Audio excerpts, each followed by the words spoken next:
परमसुखदं केवलं ज्ञानमूर्तिं द्वन्द्वातीतं गगनसदृशं तत्त्वमस्यादिलक्ष्यम् एकं नित्यं विमलमचलं सर्वदी साक्षिभूतं भावातीतं त्रिगुणरहितं सद्गुरुं तन्नमामि।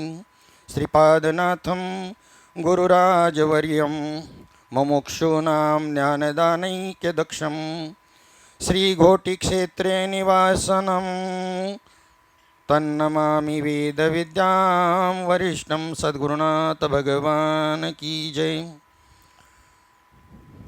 सतिसक्तो नरो याति सद्भावं हेकनिष्ठया कीटको भ्रमरं ध्यायन् भ्रमरत्वाय कल्पते।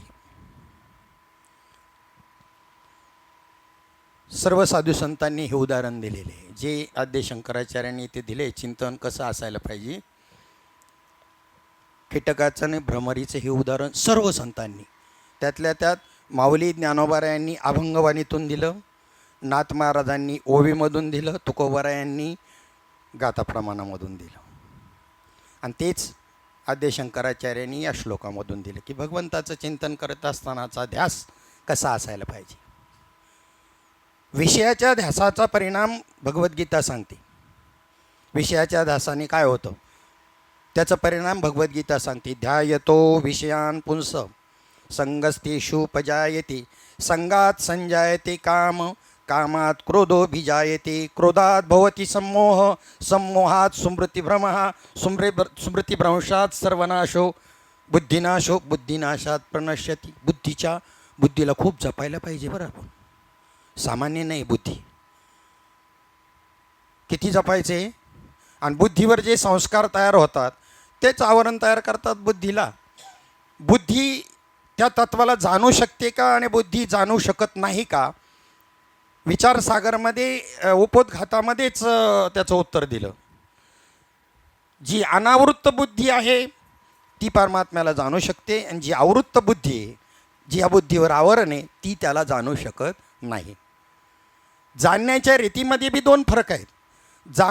जाणणारा जो आहे त्या वस्तूशी एकरूप होऊन जाणणं हा एक प्रकार आहे, आणि साक्षी भावानं जाणणं हा दुसरा प्रकार आहे.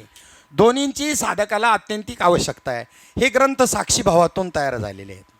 अन्यथा एकरूपतेमध्ये त्याचा एकटा तो आनंद मिळवेल, तुमच्यापुढे सामुग्री मात्र कोणतंही ठेवणार नाही. तुमच्यापुढे भांडवल ही संकल्पकृपा आहे साधूची. शरीराने गेले तरी वाङ्मयाच्या रूपाने अमर आहेत. आज माऊली ज्ञानोबारायांना भेटायचं तर ज्ञानेश्वरीच्या माध्यमामधून भेटावं, तुकाराम महाराज गाथेच्या माध्यमामधून, एकनाथ महाराज, सर्व संतांचे जे जे वाङ्मय आहेत ना ते वाङ्मय. आता आम्ही नेहमी सांगत असतो की मी पहा, एक जण म्हटला हम गांधीजी को बहुत मानते हैं. मी गांधीजींना खूप मानतो, पण मला त्याचे विचारच पटत नाही. मग काय खाक मानतो गांधीजींना? त्याचे विचार पटणं म्हणजे मानणं आहे. विचार पटत नाही तुमचे मला, आणि तुम्हाला मानतो मी, त्या मानण्याला काही अर्थच नाही. पटावे तर विचार पटले पाहिजेत. विचारदर्शन आहे माऊलीचं, सर्व साधू संतांचं, आद्य शंकराचार्यांचं हे विचारदर्शन आहे. आणि बुद्धी निश्चय करत असतं परमार्थ करायचा आहे. मग अनुभवासहित ज्या वेळेला बुद्धी, अनुभवासहित जी बुद्धी, अनुभवाची जी बुद्धी आहे तिचा निश्चय लवकर होईल का? ज्याला अनुभव नाही त्याचा निश्चय लवकर होईल तत्वाबद्दलचा. ज्याला अनुभव आहे त्याचा निश्चय लवकर होईल, आणि ज्याला अनुभव नाही त्याचा निश्चयाला वेळ लागेल. म्हणून परोक्ष ज्ञान जे आहे हे फक्त सांगोपांगी आहे. शास्त्रातून वाचलं, तुमच्या पुढे मांडलं, अनुभव मात्र काही नाही. आणि ज्या महात्म्यांना अनुभव आहे, हे अनुभवातून निर्माण झालेले शास्त्रे, केलेली साधना, आणि पुन्हा त्याच्यामध्ये त्याच्याशी एकरूप होऊन तर मांडता येत नाही. मग साक्षीभावाने त्याच्याशी, साक्षीभावातून मग अनुग्रहाने तुम्ही त्या वस्तूशी एकरूप होता.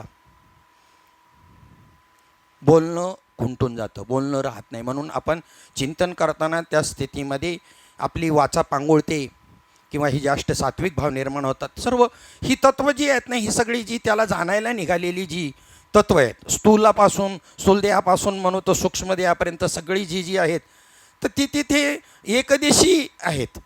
आणि व्यापक असणारा परमात्म्याला ही एकदेशी तत्व कशी जाणू शकतील? साधा आपल्याला प्रश्न पडावा. साधी गोष्ट आहे. छोटीशी वस्तू मोठ्या वस्तूला कशी काय जाणेल? नाहीच जाणू शकणार. मग ज्या वेळेला ती त्याला जाणते त्यावेळेला ती त्याच्याशी काय होते, त्याच्यात विरघळून जाते, एकरूप होऊन जाते, शिल्लकच राहत नाही. म्हणून साधूच्या बोधाचा परिणाम सांगताना किती सुंदर उदाहरण दिलं. कापुराच्या वाती उजळल्या ज्योती, ठाईच समाप्ती झाली जैशी. बाकी उदाहरणं चालूच शकत नाहीत. तरुण अग्निमेळे कमी पडलं म्हणून पुढे कापुराच्या वाती उदाहरण दिलं, कारण तिथे राख तरी शिल्लक राहणार आहे. तुकोबारायांनी जे म्हणलं लवण मेळविता जळे काय ओरलेसे निराळे, त्याच्यामध्ये सुद्धा शिल्लक राहणार आहे. काय राहणार आहे शिल्लक?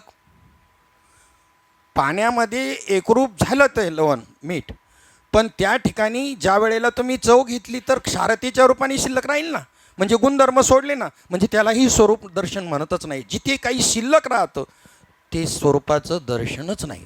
सगळी तत्व त्याच्यामध्ये काय होऊन जातात, एकरूप होऊन जातात. एकदेशीपणा त्यांचा राहतच नाही. असं एक जाणणं आहे एकरूपतेनं, आणि ते या श्लोकामध्ये आलेलं आहे. या अनुग्रहानेच साधतं. आणि प्रबोधामध्ये मात्र तो साक्षीत्वानं पाहतो. आता पाहायचं कोणाला? स्थूलाचं तर विषय नाही, निरसन करत जायचं आहे. प्रत्येक तत्वाचं निरसन करत जायचं आहे. त्यावेळेला एका एका गोष्टीचं निरसन करत करत त्या तत्वाशी एकरूप होतो. उरलेलं तत्व जे राहतं त्याच्याशी तो एकरूप होतो. ही पद्धत आहे अनुभवाची, शास्त्राची. याला नेती म्हणतात. वेद जाणो गेला पुढे मौनावला, म्हणजे त्याला कळलं नाही आहे असं नाही बरं का. वेदाला कळलं नाही तर मग कोणाला कळणार आहे? वेदाला कळलं नाही तर कोणाला कळणार आहे? वेद आणि भगवंत वेगळा नाहीच. वेदाजवळ गेला म्हणजे जवळजवळ भगवंताजवळ गेला. गरुड हनुमंतपर्यंत गेला म्हणजे पुढे देवच आहे, दर्शनच आहे. महाद्वारामध्ये गेलाच ना तो, पांडुरंगाच्या चरणाजवळच गेला. निदान मुखदर्शनापर्यंत तरी गेला, फक्त चरणाला स्पर्श करायचा राहिला आहे. म्हणून फक्त गरुडच त्याला आपल्या याच्यावर वाहून नेऊ शकतो, अन्य कोणीच नाही. सामर्थ्य कमी काय गरुडच? कुणी कसं वाहून नेऊ शकेल? भगवंताला वाहून न्यायचं आहे. म्हणजे त्याचा गरुड हनुमंत पुढे पाहती वाट, हे तुम्ही अवतार दृष्टीने नका डोक्यात धरू, तत्वदृष्टीनं लक्षात घ्या कोण आहे गरुड आणि हनुमंत. विवेकासहित वैराग्याचे बळ, सगळ्या गोष्टींचं उत्तर तत्त्वज्ञानातच परिपूर्णतेने आहे. अन्य कोणत्याही पद्धतीत तुमचं शंका समाधान होऊ शकणार नाही. आणि तत्त्वज्ञान सांगणं हाच संतांचा उद्देश आहे. नका दंतकथा सांगू येथे कोणी, कोरडे ते मानी बोल कोण, अनुभव येथे पाहिजे साचार, न चलती चार आम्हा पुढे. अनुभवाच्या बाबतीत म्हणाल तुकोबाराय म्हणले तर हे 4 वेदसुद्धा आमच्या पुढे चालू शकत नाही. अरे त्यांच्या पुढे नाही, तुमच्या पुढे बी नाही, तुम्ही त्यांच्या आधी येत. पण तुमची आपली दृष्टी फक्त देहाच्या संबंधाने असलं तर जास्तीत जास्त सूक्ष्म देहापर्यंत, म्हणून पटत नाही. आणि ज्याच्या बुद्धीनं त्या तत्वांचं निरसन केलं आहे तो म्हणेल बरोबर. तुका म्हणे आम्ही विधीचे जनिते, हो आम्ही ब्रह्मदेवाचे बाप आहोत. विधीचे जनिते, पुढे काय? स्वयंभू आयते नाही केलो, आम्हाला कोणी बनवलेलं नाही. पण आम्ही कोण हे निश्चित व्हायला पाहिजे ना तुमचं. जर आम्ही देह कवटाळून बसलो, देह म्हणजे मी, तर हे वाक्य कधीही पटणार नाही. आणि जर मी आत्मा आहे आणि मी आत्मा ब्रह्म आहे हे जर निश्चित असल्यानंतर त्या दृष्टीनं सगळं संत वाङ्मय सगळं फोकस करतं आणि त्याच्यावरच दृष्टिक्षेप करतं. लक्षार्थ, वाच्यार्थ, भावार्थ ज्याला म्हणतो आपण. म्हणून पहिल्यांदा शास्त्र शिकवताना, अध्यात्म समजून घेताना, वेदांत समजून घ्यायचा असेल तर क्रम आहे काही गोष्टी शिकून घ्यायचा. आता आपण व्याकरण शिकू शकत नाही, एवढ्या बारकावीची आपल्याला आवश्यकता बी नाही, खूप अवघड आहे. म्हटलं म्हणून आणले आम्ही मागे 15 दिवसापूर्वी ते ग्रंथ, 2-3 वर्ष लघु कौमुदी, रचना कौमुदीचे 2 भाग, एक अजून एक छोटंसं आणलं, वाचायला लागलो. प्राथमिक स्टेपवरचं कळलं, तिथून पुढं कळे ना. म्हणलं आता त्याच्यामध्ये हे सगळं कळून घ्यायचं कधी, आणि त्याच्यानंतर हे कधी कळून घ्यायचं. बरं, हे कळून घेण्याकरता त्याचं काही बी आधाराची गरज नाही, हे बी लक्षात आहे आपल्या, अजिबात नाही काही गरज. जिथे माऊली ज्ञानोबारांनी 13व्या अध्यायामध्ये ह्या सगळ्या विद्यांच्या बद्दल वर्णन करताना एवढ्या ओव्या खर्च केल्या, 8-10 ओव्या खर्च केल्या. पै व्याकरणी चोकडा, तर्की अति गाढा, परी आत्मज्ञानी पुढा जात्यंधुतो. सगळे सगळे सगळे सगळं कर्म सर्व जाणतो, मुखोद्गत पुराणे, सगळं सगळं तो म्हणे ते म्हणाल तसं होईल अशा पद्धतीच्या विद्या जरी त्याला प्राप्त असल्या, त्याचा या ब्रह्मविद्येशी काही संबंध नाही, महात्मेपणाशी संतपणाशी काडीचाही संबंध नाही, काडीचाही. त्या उलट तो अभ्यास करून शास्त्री झालेली मंडळी आहेत आपल्यामध्ये. आता अनिकेत महाराजांचा आमचा संबंध आला, त्यांनी दुसऱ्या दिवशीच तिथे त्या सत्संगामध्ये कबूल केलं की आज आम्ही 3-4 वर्ष हे शिकून आणि काय पद्धतीने शिकलो, कशा पद्धतीनं, आणि तुम्ही हे असं सहज सांगताय, नवल वाटतं. म्हणलं तुम्ही त्या जे मिळालं त्याचं हे नाही केलं, उपयोग नाही केला. हे गुरुकृपेचं फळ आहे म्हणलं, दुसरं काहीच नाही. सहज आता तुम्हाला पाहिल्यानंतर ताईंला, आवटी ताईंला, हे छोकरीला पाहिल्यानंतर आठवतं म्हणून सांगतो. श्री 108 स्वामी ज्ञानानंद शास्त्रीजी यांच्याकडे ज्या वेळेला 6 महिने होते, त्यावेळेला थोडासा त्यांच्या संगतीचा लाभ झाला, तो आज उपयोगी पडतो. हे असं सहज जे वाचतं हे काय आपण कुठे संस्कृत शिकायला गेलो, पण त्यांची कृपा आहे थोडीशी. 6 महिन्यामध्ये आम्हाला सांगितलं, मग आम्ही आमच्या वेळेनुसार त्यांच्या ठरलेल्या त्या वेळेला आम्ही जायचं. तर ते रोज आम्हाला त्यांनी काही ठराविक स्तोत्र, त्याच्यानंतर 9वा 15 12वा 15वा आणि विष्णू सहस्रनाम याची आम्हाला संहिता दिल्या. एवढं भांडवल तुम्हाला संस्कृत समजायला पुरेसे आहे म्हणजे भरपूर आहे. 9वा 12वा 15वा विष्णू सहस्रनाम आणि काही ठराविक स्तोत्र, एवढं भांडवल शुद्ध संस्कृत तुम्हाला पद्धतशीर विग्रहासहित वाचायला, आणि त्या भांडवलावरती आज एवढे मोठमोठे श्लोक. पहिलं तर गडबडून जायचं, इथून तर इथपर्यंत एकच शब्द आहे. श्रीमद भागवतातला 7म स्कंद जर पाहिला तर इथून इथपर्यंत एकच शब्द. पण काही नाही, ज्या वेळेला तुम्ही बहुश्रुत असाल, अभ्यासू असाल, तर तुम्हाला त्या शब्दच कळतो, शब्दाबरोबर तुमच्या मुखातूनच संधिपोट होते, वेगळं व्याकरण शिकावं लागत नाही. अभ्यासाचाही परिणाम अधिक मला गुरुकृपा सांगायची की रोज 6 श्लोक आम्हाला ते शिकवायचे, आणि ते परफेक्ट जर आले तर दुसऱ्या दिवशी रीतच होती त्यांची, तर त्यांनाच द्यायचे, नाही तर ते पुन्हा रिपीट करून या. तर आम्ही आपलं ड्युटी करून त्याच्यामध्ये दिवसभरामध्ये जसंच्या तसं दुसऱ्या दिवशी तयार असायचं. तेव्हा आवटे बाबा म्हणले, तुम्ही हे एवढं पटकन कसं जमतं? आणि मग त्यांना म्हटलं हे गुरुकृपेचा परिणाम आहे, त्याच्यामुळं हे सहज जमतं. मग त्यांनी त्या गोष्टीचा विचार केला, या गोष्टीचा विचार केला. आणि ज्या वेळेला आमचा परिचय असा सांप्रदायिक दृष्टीनं खूप आधीपासून, पण बाबांशी संबंध कसा आला की बाबा 3 वाजता काहीतरी आलेले असताना, संध्याकाळी 3 वाजता मी म्हणलं, आता आम्ही तिकडे भीमाशंकरमध्ये राहिला, धोबी घाटला तिकडं असलपामध्ये. म्हणलं आता बाबांना कुठे बसवावं इथं. मग म्हटलं आपण आवटी म्हणजे तिथे बाबांना बसू थोडा वेळ, आणि मी बाकीच्यांना सगळ्यांना सांगेल मग घरी घेऊन जाऊ तिकडे. तर तेवढ्या 1 तासाच्या आतमध्ये काय आता तयारच होतं, पात्र अगोदरच तयार होतं. फक्त महत्त्वाचं काय म्हणतात ना त्याला, फक्त काय थिनगी पडायची गरज असते. तुम्हाला बी सांगतो, तुम्ही आपण सामान्य नाही, हीच जाणीव करून द्यायची आहे. काय घाबरू नका, काय मग त्याच्यामुळे आपला अहंकार वाढेल, आणि हा अहंकार वाढला तरी वाढू दे, जाऊ द्या, काय फरक पडत नाही. हा अहंकार तुम्हाला तिथंच घेऊन जाणार. हा अहंकार सामान्य नाही.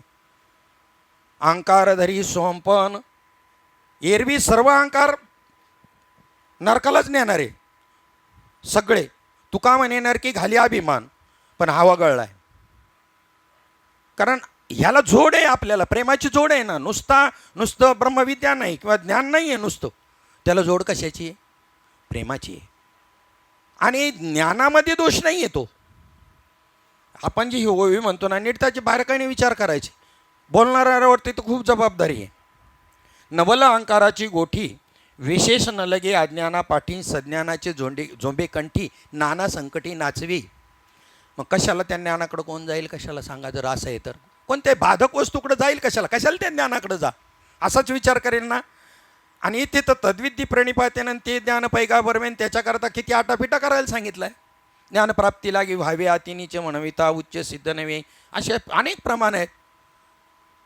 तर बारकावीने आपण विचार करत नाही का तो दोष ज्ञानाचा आहे. अहंकार हा दोष ज्ञानाचा आहे काय? कोणाचा आहे? मग ज्याने ज्ञानग्रहण करायचं त्याच्या अंतःकरण वृत्तीचा दोष येतो. त्या ओवीचा असा अर्थ करतच नाही आपण. आपण ज्ञानाकडे अहंकार लावून देतो. किती मोठी चूक आहे आपली. कोण कशाला ज्ञानप्राप्तीकडे जाईल? ग्रहण करणाऱ्याच्या ठिकाणी वृत्तीत असणारा तो त्याचा दोष आहे. तो ज्ञानावर आरोपित केल्यावर कशाला कोण ज्ञानाच्या साधना करीन आणि ज्ञानप्राप्तीचे उपाय करील. मग आता एक विषय आहे, आपला विषय चालला होता, तेवढ्या वेळामध्ये त्यांनी बाबांनी अनुग्रह दिला आणि सांगितलं सगळं का सगळं तयार होत. 1 तास बी नाही, 1 तासाच्या आतच. तर हा जो पहिला जो भाग आहे अनुग्रहाचा, हा एकरूपतेचा आहे. आणि प्रबोधाचा जो आहे हा साक्षी भावाचा आहे. साक्षी भाव का, प्रबोध का तुम्हाला दिला याचा विचार करा. जर अष्टसात्विक भावच परिपूर्ण स्थिती आहे, ती अपूर्णता नाही आहे, पूर्ण परब्रह्म स्थिती आहे ती, अजिबात अपूर्णता नाही. परंतु आमचं कर्म गडगंज शिल्लक पडले, अजून लय कर्म आहे आपलं. बाबा सांगायचे माऊलींना कोणत्याच प्रकारचं कर्म नव्हतं. जेवढ्या उपाधी कमी, कर्मच नाही म्हणून उपाधी कमी. आणि तो उपाधीचा विस्तार करण्याकरता आम्ही निघालोय शरण. बरं आहे का आता. आणि आशीर्वाद देणारे असे हात करू नयेत. कल्याणाचे मार्ग आहेत हे. केवढं अज्ञान आहे हे. याच्याकरता परमार्थ आहे. नाशिवंत असणाऱ्या गोष्टींच्या प्राप्तीकरता मागणी मागावी मागणाराने त्याचं तर अज्ञान, आशीर्वाद देणाऱ्यांचं काय ज्ञान आहे काय. हे सगळे अज्ञानाच्या लक्षणात घातलेली आहेत 13व्या अध्यायामध्ये. बरं, हे सगळे हे हृदयसिद्धीन हे सगळे जे आहेत ना, महात्म्याचं लक्षणच नाही. ते सगळी पहा तुम्ही अज्ञानाच्या लक्षणामध्ये 13व्या अध्यायामध्ये घातली. अजिबात नाही. मग इथे आपल्याला ही एकरूपतेची जी स्थिती आहे, आता प्रबोधाने साक्षीभाव तयार होतो. मग आता पुन्हा शास्त्रचिंतन ही अतिशय काळाची गरज आहे. याच्यामध्ये काय होतं की तुमचं कर्म जे आपलं शिल्लक आहे ते कर्म प्रतिबंध तयार करतं, अखंडतेकडे जाऊ देत नाही आपल्याला. आणि अखंडतेवर तुम्ही कधीही क्रियेने अखंडतेवर राहू शकत नाही, कितीही जप केला तरी. बाबा म्हणले कल्पपर्यंत जरी अखंड केला, कल्पपर्यंत नुसती हाडं शिल्लक राहिली असेल, कल्पपर्यंत जरी केला आणि तिथून पुढे जरी खंड पडला तरी तो अखंड नाही. अखंड म्हणजे अखंडच, आणि ते क्रियेचं साधन नाही. म्हणून प्रबोध तुम्हाला देऊन फक्त लक्ष ठेवा म्हणले. का म्हणले? कारण लक्ष ठेवताना बाकी तुम्ही ड्रायव्हर जेवढे असतील त्या सगळ्यांना जास्त कल्पना आहे की एकाच वेळेला किती क्रिया करता तुम्ही. तिकडे पाहता का काही नाही, पडिले वळण इंद्रिया सकळ. मग एक अनुसंधान ठेवून बाकीचं कर्म आचरण करायला काहीच प्रतिबंध येत नाही. आणि उलटा त्या कर्मापासून तो अलिप्त राहतो. कर्म करत असतानाही तो या आनंदाचा अनुभव घेतो. चिंतनामध्ये तो घेईलच घेईल. मग हे कांदा मुळा भाजी हे आपलं ध्येय असायला पाहिजे. मग आता त्या समाजातल्या माणसांनी कांदा मुळा भाजीच ध्येय ठरवलं, इथं तर चुकलंय मोठं. या होलेवाडीला आम्ही जातो ना, सावता महाराज पुण्यतिथींच्या कार्यक्रमाला, ही सगळी जत्रेला पोरासोरांना घेऊन कुटुंबाच्या कुटुंब. ते म्हणले काय गरज नाही, हे बाकीच्या याची काहीच गरज नाही, कांदा मुळा भाजी आम्हाला सांगितले सावता महाराज. असं सांगितलं का? याला विपरीत ज्ञान म्हणतात. याला काय म्हणतात? विपरीत ज्ञान. नाही तर काय, कर्म करू नका असं त्यांना सांगायचं नाही, कर्मातच परमात्मा पहा असं सांगायचं आहे. पण मग अख्खं जगच परमार्थ करत आहे असं सिद्ध झालं. असं वेगळा परमार्थ सत्संगतीने हे करायची काय आवश्यकताच काय, जो तो आपापल्या कर्माशी संलग्न आहे. पण कर्म ब्रह्मार्पद बुद्धीनं करत असेल तर त्याला कशाचीही गरज नाही. मग ओके, त्यांनी नाही करू द्या, वेगळा परमार्थ करायची काय आवश्यकता. पण तसं जर नसेल तर मग आपण आपली दुरुस्ती करून घेतली पाहिजे. विषय चित्तामध्ये निर्माण होतात आणि चिंतन मात्र वैखरीवाणीने चालले. अभंग आहे नाथ महाराजांचा, जग राम राम म्हणे तया का न येती विमाने. आपल्या श्लोकाला सोडून चाललेलं नाही, नीट लक्ष द्या. त्याचाच विस्तार चालला आहे. जेव्हा आपण त्या मुद्द्यावर येऊ त्यावेळेला तुम्हाला कळेल चाललेलं त्याच अनुषंगाने चाललं आहे म्हणून. अन्यत्र जाण्याची आम्हाला ती सवयच नाही. घेतलेल्या विषयाला अनुसरूनच बोलायचे. जग राम राम म्हणे, सगळं जग राम राम म्हणते, त्याला काय विमान येत नाहीत म्हणे. तर नवल स्मरणाची ठेव नामी नाही अनुभव. म्हणले त्यांचं स्मरणच असं चाललंय की त्यांना त्या नामाचा काही अनुभवच नाही. नाम जपतसे वैखरी आणि चित्त धावे विषयावरी, कैसे होतसे स्मरण स्मरणा माझीच विस्मरण. चित्तामध्ये पिराचा उरूस भरलाय आणि इकडं सारखा कोणाशी बोलायचं ठरलं तर 2-4 वाक्य बोललं का आहेत रामकृष्ण हरी. अरे कोणी सांगितलं हे काय हे काय, हे दंभ झाला. अजिबात नाही, दंभ झाला हा. मग आता मला सांगा, चित्त विषयावर धावतंय आणि मुखामध्ये वैखरी, नाथ महाराजच सांगतात हे स्मरणच उपयोगाचं नाही. मग आता स्मरण कसं असायला पाहिजे, तर चित्ताने जेव्हा स्मरण होईल तेव्हा कुठेतरी भगवंताच्या तुम्ही जवळ आपण गेला. चिंतन चित्ताला लावी, मनाच्या मनाला उन्मनीच्या सुखात पांडुरंग भेटी देत. चित्ताने, मनाने, बुद्धीने स्मरण सगळं जे करायचंय, यांना अंतःकरण चतुष्टय ज्याला म्हणतात ना, मन बुद्धी चित्त आणि अहंकार, यांनी ज्या वेळेला चिंतनाला सुरुवात होते त्यावेळेला खऱ्या भजनाला, खऱ्या परमार्थाला सुरुवात झाली. ठीक आहे, स्थूल मानाने करतात. कधी कधी आम्ही सांगतो चित्त नाही लागलं तरी नित्य नियमाने काही गोष्टी करा, वायाला जाणार नाही. आतमध्ये ते साठवलं जातं, योग्य वेळेला वरती येतं, वायाला जात नाही, पण टाईम लागल. आणि चित्तपूर्वक केलं तर तिथल्या तिथे सिद्धता लगेच, वाचता वाचता पाहता पाहता एकरूप होऊन जाल. मग आता जी काही त्या ठिकाणी एकरूपता जी आहे चित्ताने, चित्ताचं चित्त आणि चैतन्य, मग चैतन्याशी संलग्न असणारं त्याला चित्त हा शब्द होता. आणि तिकडून ती चित्त चैतन्याकडून तिकडे विसंगती झाली आणि इकडं आलं म्हणून त्याचं चित्त हा शब्द बनला. शब्दामध्ये चित्तपासून चैतन्य होतं आणि चित्तपासून चैतन्याला सोडलं, चित्त त्या ठिकाणी चिदनी, त्या वृत्तीनं. चिद ही वृत्ती आहे. सच्चित आनंदामध्ये चित जे आहे ना, चित म्हणजे जाणीव, चिव म्हणजे चित म्हणजे ज्ञान म्हणलं तरी चालेल, ज्ञान म्हणजे ब्रह्म म्हणलं तरी हरकत नाही. तुका म्हणे ज्ञान तोची नारायण, जाणती सज्ञान गुरुपुत्र. म्हणून सच्चित आनंदामध्ये सत हा शब्द सत्तादर्शक अर्थाने वापरला. पण सत्तादर्शक असणारा परमात्मा जर जड असेल तर काय उपयोगाचा आनंद देऊ शकतो का? नाही.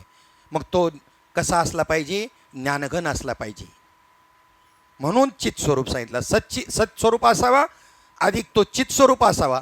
सत्स्वरूप आहे, चित स्वरूप आहे, परंतु तो जर दुःख देत असेल तर तोही उपयोगाचा नाही. म्हणून तिसरं लक्षण त्याचं आनंद हे सांगितलं. आणि बारकाव्यात जर गेलं तर सच्चित आनंद हे तुम्हाला प्रायोरिटी म्हणून तुम्हाला स्वीकारावं लागतंय. शास्त्रामध्ये अध्यारोप आणि अपवाद असे दोन शब्द आलेले आहेत अध्यात्मामध्ये. अध्यारोप आणि अपवाद. अध्यारोप म्हणजे मानणं, स्वीकारणं. जसं बीजगणितामध्ये आपण एक्स किंवा मराठीत जर असेल बीजगणित तर क्ष स्वीकारतो आणि शेवटी एक्स किंवा क्ष न राहता उत्तर येतं. हा झाला त्याचा अपवाद. आता एक्स राहिला नाही, क्ष राहिला नाही, उत्तर आलं. तसं अध्यारोपमध्ये काही मानायचं आहे आणि मानल्यानंतर पुन्हा त्याचा बी अपवाद करायचा आहे आणि मूळ स्वरूपाशी एकरूप व्हायचं. याला म्हणतात कापुराच्या वाती उजळायला ज्योती. हे ज्ञान तुम्ही स्वीकारलं तुमच्या वृत्तीनं, ब्रह्मज्ञानच आहे, पण वृत्तीनं स्वीकारल्यामुळं ते वृत्तीरूप जे आहे ते अज्ञान. कारण वृत्ती जी आहे ना ही अविद्येपासून आणि अज्ञानापासून बनलेली आहे. वृत्ती जड आहे, तुम्हाला माहिती नाही. वृत्ती कशी आहे? जड आहे. चैतन्याची सत्ता घेते. सगळेच ही सगळे तत्व जड आहेत. चैतन्य वगळता इतर देह तर आहे, स्थूल देह जड, पण मन बुद्धी चित्त अहंकार नाही, प्राणसुद्धा जड आहे.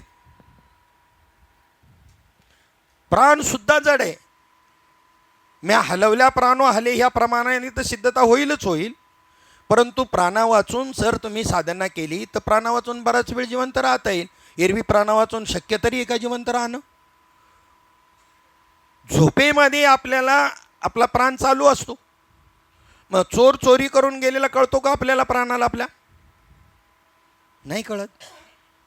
म्हणजेच प्राणाला हलवणारा जो आहे तो कुठे असतो त्यावेळेला? तो तिथे असतो. परमात्मा सर्वत्र जो आहे हा सामान्य रूपात आहे. ओतप्रोत भरलेला कोणत्या रूपात आहे? सामान्य. सामान्य म्हणजे जनरल नाही. सामान्याचा अर्थ आपल्याला व्यवहारात काय शिकवला? जनरल. सामान्याचा अर्थ आहे व्यापक, सामान्याचा अर्थ आहे सूक्ष्म, सामान्याचा अर्थ आहे सहज. असं शास्त्रीय अर्थांचे शब्द जर कळलं नाही तर काय कळेल आपल्याला? आपण सामान्य म्हणजे जनरल समजू. इथे पाची तत्व विद्यमान आहेत. पृथ्वी आप तेज वायू आकाश दिसत नसली तरी इथे पाची तत्व विद्यमान आहेत. इथे लाकडामध्ये अग्नी आहे, पण विशेषत्वाने कधी प्रगट होईल? एकमेकावर तो घासलं गेलं की जंगलात अग्नी लागतो, कुणी न लावता. लाकडामध्ये अग्नी पहिलाच आहे विद्यमान त्याच्यामध्ये. मग तो विशेषत्वाला आला. तुम्हाला विशेषत्वाने अनुभव दिला श्रीगुरूंनी. कशा करता? अपरोक्ष ज्ञान हे विशेषत्वाचं आहे. पण पुन्हा सामान्यात जाण्याकरता प्रबोध दिला आहे. सामान्यात जाण्याकरता म्हणजे सहस्थितीवर जाण्याकरता. पडिले वडन इंद्रिया सकळ याच्यातून सहज अवस्था तयार होते. सहज सहज नाही, सहज सहज नाही, सहज सायासातू नये हे लक्षात असू द्या. नाही तर काय नाही, सहज बोलणे उपदेशाचा अर्थ आहे अशी सांगत आहेत बाहेर. सहज असंही सहज, हे सहज त्यांच्या सायासातून आले. आणि आपले बी सहज तसंच सायासातूनच होणार आहे बुद्धिनिश्चयाकडे जाताना. मग आता या सहज स्थितीवर जर आलं तर मग विक्षेप नाही. एक कोणतीही विशेष स्थितीमध्ये विक्षेप आहे, विशेष स्थितीला विक्षेप सहनच होत नाही. मग अखंडतेकडं जायचं आहे आणि तुम्हाला विशेष स्थितीमध्ये तर विक्षेप आहे, म्हणून सहस्थितीकडे महात्मा घेऊन जातो. पण पहिल्यांदा मात्र एकरूपतेचा आनंद तुम्हाला तो देत असतो. आत्मस्वरूपाची ओढ लागावी, तुमचं मुमुक्षुत्व जागृत राहावं याच्याकरता मुमुक्षु जागृतीकरता एक उपदेश आहे. आणि मुमुक्षु जागृतीनंतरचा उपदेश भिन्न आहे. मुमुक्षु जागृतीकरता आयुष्याच्या साधने सच्चिदानंद पदवी घेणे हे प्रमाण आहे. मनुष्य देहाचे ज्ञाने सच्चिदानंद पदवी घेणे एवढा अधिकार नारायणी कृपावलोकने दिददासी हे मुमुक्षुत्व जागृतीकरताच प्रमाण आहे. कशा करता हे मुमुक्षुत्व जागृतीकरता प्रमाण आहे. आणि तत्त्वज्ञानाच्या परिपूर्ण स्थितीला ज्ञानाच्या भूमिकेला प्राप्त झाल्यानंतर हा प्रतिबंध सांगितलेला आहे सच्चिदानंद. म्हणून अमृतानुभवामध्ये सच्चिदानंद पदत्रय विमरणमध्ये परमात्मा सच्चिदानंद स्वरूप नाही असं सांगितलं. आता किती घोटाळा होईल जर त्या पात्रतेला अंतःकरण वृत्ती नसेल तर घोटाळाच होईल ना. मग वाद शासनांचे असेच आहेत ना अनेकांचे, हे इथं असं कसं म्हटलं आणि ते तिथं कसं म्हटलं. तसं ती भूमिका आहे अंतःकरणाची, त्या भूमिकेवर गेल्यानंतरच ती गोष्ट कळते, अन्यथा नाही. 40-40 वर्ष जातात एखादं प्रमाण यथार्थ कळायला, पटणार नाही तुम्हाला. मग त्याच्या आधी कळलं नाही का, कळलं नाही असं नाही, पण एवढं सूक्ष्म नाही कळलं जेवढं तुम्हाला आपल्याला 25 वर्षापूर्वी 20 वर्षापूर्वी जसं कळत होतं, जी जाणीव होती आपल्या ठिकाणी, ती आता किती प्रगल्भतेला गेली. अजून 5 वर्षांनी किती प्रगल्भतेला असेल. हरिपाठातली साधी प्रमाणं यथार्थ अर्थ आपल्याला कळत नाही. आयुष्य जातं कळायला यथार्थ जसाच्या तसा, माऊलींना संतांना अभिप्रेत असणारा अर्थ, कारण आपण त्या भूमिकेवर गेलो नाही. आणि त्याला शब्द पात्रता वापरला गेलेला आहे. पात्रतेशिवाय नाही. म्हणजे 2 बाजू सांगितल्या पात्रतेत 6व्या अध्यायामध्ये ज्ञानेश्वरीमध्ये. 6वी याची काय येते केनी असे, पात्रतेने घाबरून जाऊ नका, कोणी प्रवेशच करणार नाही. पात्रता लागते नाही, आपली नाही पात्रता म्हणतील जाऊ दे तिकडूनच जातील. तेथे त्यांना तसं त्याचा नीटने मार्गदर्शन केले माऊलींनी. 6वी याची काय येते केनी असे, इथे काय तोच शब्द इकडं फार खालच्या भाषेत बाबांनी वापरला, श्रीपाद बाबांनी. लायकीच्या काय खाणी आहेत का, त्याचा अर्थ आहे बरं का. त्या 6वी याची काय येते ते जरा बामणी शब्द आला, 6वी याची काय केनी असे, आणि हा गावठी शब्द आला लायकीच्या काय खाणी येते का. नालायकीचे ह्या बाजूची गल्ली लायक आणि ह्या बाजूची गल्ली तुमच्या गावातली नालायक, अशा कुठं खाणी आहे का म्हणे. माऊलींना तेच सांगायचे, फक्त शब्द जरा कसा वापरलाय आणि यांनी आपल्या भाषेत सांगितला. नाही त्यांचंच कार्य पूर्ण करायला हे अवताराला आले होते. थोडंसं जरी समजून घेतलं ना, तत्त्वज्ञान सोडून बाकीचं काही सांगितलंच नाही. आणि जे कार्य माऊली नंतर केलं, भरपूर महात्मे ऐकले पाहिले, पण एवढं नाही. हे काय, एकदा मी सहज त्यांना म्हटलो होतो की म्हटलं बाबा, पूर्वी जर संतांनी चमत्कार केले तसे आता बी थोडेसे व्हायला पाहिजेत, म्हणजे लोक लय पटापट हजारोनी लाखोनी अशी तयार होतील हे 1-1 2-2 करायपेक्षा. त्यांनी टोपी काढली, म्हणले भाऊ हे टक्कल पडलं ना, हे उन्हाने पडलेलं नाही, अनुभवातून सांगतो आलेलं. माझ्यासमोर जेवढे आतापर्यंत कोणीही बी घेऊन आलं तर तो असा रिकामा गेलाच नाही. 2 शब्दामध्ये सांगितलं का ती गोष्ट हे समजून घेतो, असा आमचा अनुभव आहे. तुमचा काय असेल तो पहा. एखादा कुठेतरी असा चांगदेवासारखा होता की त्याला सहजपणे तो समजून घेऊच शकला नसता, त्याला चमत्कारच करणं गरजेचं होतं. म्हणून माऊली ज्ञानोबारायांनी भिंत चालवली. एक 4-2 चमत्कार त्यांच्या जीवनातले वगळता चमत्कारावरती साधूचं लक्षण अजिबात नाही. 4-2 चमत्कार या अशा ध्येनांकरता करावे लागले. बाकी अन्यथा माझा तर अनुभव असा आहे का, आणि खरोखर आम्ही अनुभवलेलं माझ्या माहितीने 15-20 माझ्या माहितीतले फार पिलेल्या अवस्थेमध्ये श्रीपाद बाबांनी माळा घातलेल्या आहे, आणि ते आज उत्कृष्ट अशा पद्धतीचे अधिकारी आहेत. आणि हे परिवर्तन करणारा त्याला संप्रदाय म्हणतात, कोणता काशीना. 8 दिवसामध्ये एक माणूस माळ घालत नाही. आणि आमची पथ्ये, बांगरबाबा माझ्याबरोबर होते, एकाच ड्युटीला आम्ही इथले असायचं. त्यांना उपरती झाली, आमची नेहमी चर्चा व्हायची अशी रेस्टमध्ये किंवा इतर वेळेला ड्युटीवर. तयारी झाली त्यांची, परंतु त्यांचा भाव एका वेगळ्या महात्म्यावर होता. असे नाही का आपण कसं म्हणायचं का इकडूनच घ्या. मी कधी जीवनामध्ये कोणाला म्हटलं नाही, बळ नाही, अजूनही नाही. आणि माझा अनुभव सांगतो, आज 35% मायनस आहे संप्रदायातली बळं धरून आणलेली. का अनुग्रह घेतला तर म्हणलं बायकोने घेतला म्हणून मी घेतला, अशी आज वजा आहेत. भेटली नाही ना आपल्याला, एकतर समजायचं करोनामध्ये यांचं पुंडलिकावर ते झाला, नाहीतर यांची माळ निघाली. याच्यापेक्षा तिसरं कारणच नाही. नाही भेटत काय काय माणसं, दोन्हीपैकी एक कारण समजायचं, करोनामध्ये गेले किंवा यांच्या गळ्यात माळ राहिली नाही. हे धरून आणलेले कमीत कमी एवढा अधिकार पाहावाच लागेल तुम्हाला. त्याच्या मुखातून ज्या वेळेला येईल मला हे करायचं, बेडा पार, आयुष्यात फेल नाही. आणि मी माझ्या जीवनात हे केलंच नाही, कधी वृत्तीच नाही झाली अशी बळ कोणाला. हां, पोट तिडकीनं सांगायचं, आतडी तुटीपर्यंत सांगायचं. ते त्यांच्याकरताही बी सांगणं नाही, हे बोलवतो कोणच्याकरता, कोणी तयार व्हावं म्हणून बोलायचं आहे काय हे? असा भाव असावा का बोलणाराचा तरी? अरे कोणीही नाही तयार होणार.